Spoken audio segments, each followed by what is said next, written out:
Hi, I'm Deborah Crombie, President of Sterling Training Group. In my experience, what I have found is that many individual contributors or frontline employees want to make more money and they want a bigger title. But quite often, they sometimes don't understand the nuances of leadership that help them get to that next level.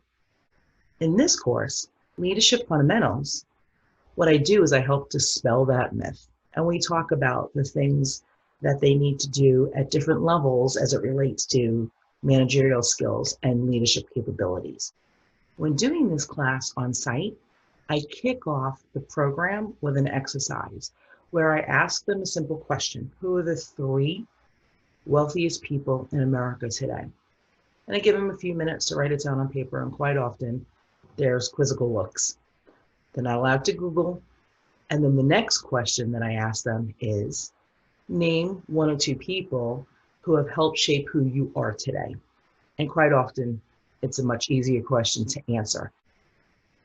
And I debrief by saying, it's not about status, money, title, or wealth. Leadership is about somebody caring enough about other people to want to help someone else be better. Because leadership fundamentals, it all begins with you. When I do a class on site, I do introductions. When I do a class via webinar, I'll just jump right into the objectives and say by the end of, whether it's 60 minutes, 90 minutes, depending on how we customize the program, I let them know that the goal here in our time together is to understand the differences between leadership and management. We're going to talk a lot about what makes a great leader, and then I'm going to give you time to create an action plan by the end of the class. From there, we talk about people who you admire. And I show them this collection of pictures and ask the class, who on this list is somebody that could be admired and why? From there, I speak directly to who do they admire personally, and they have to list 5 to 10 attributes of that person that they admire, and then they put their paper away. I wish I had the slide when I was coming up through the ranks. I was always curious about what does it take to be a manager, director, or an executive or organization, and what do they do? So I created a slide to help dispel the myth. And this depicts a typical organization. Now yours may be different and that's okay. But what I do here is I talk about the different leadership levels and their roles. And I start with the executives and I say that whether it's a VP level, SVP, CEO, president, they set the overall business strategy. The director level takes that strategy and they create their own plans and strategy so that their teams can execute and help the business achieve its goals.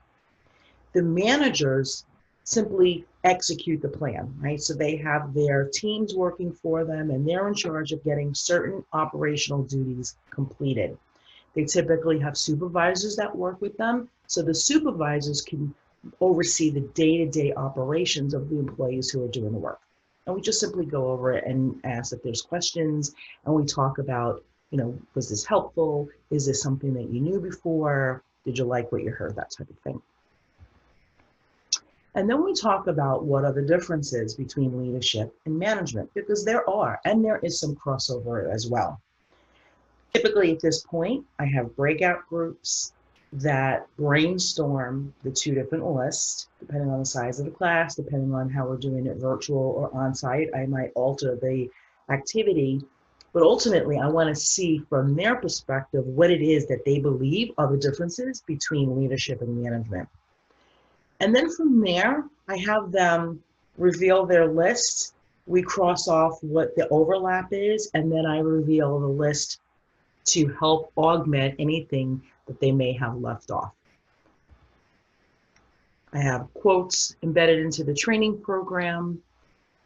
This one, for example, says, real leaders do whatever it takes, whenever, and wherever needed without question or hesitation, by Charlie Tremendous Jones. And I get some pushback on this, and you'll know that people sometimes feel uncomfortable when they say, anything, Deb? Anything? And it prompts some more conversation. Then we go into what makes a great leader. And I reveal the list here, but I typically take it one bullet at a time and get feedback from them on how this lands with them. Anything from, what makes a great leader, coaching to unlock potentials, to handling conflict and change well. And it always is interesting to see the perspective of the learner.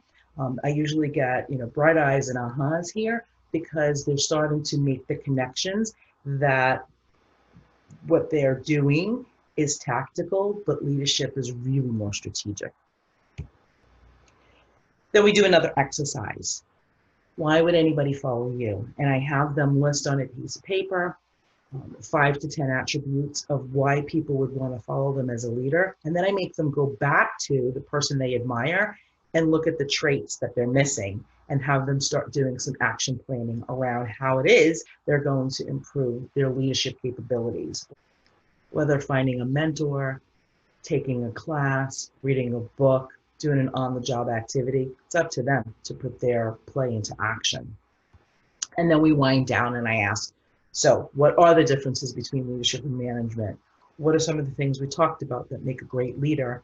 And I ask for volunteers to share their plan on how they will apply their learning.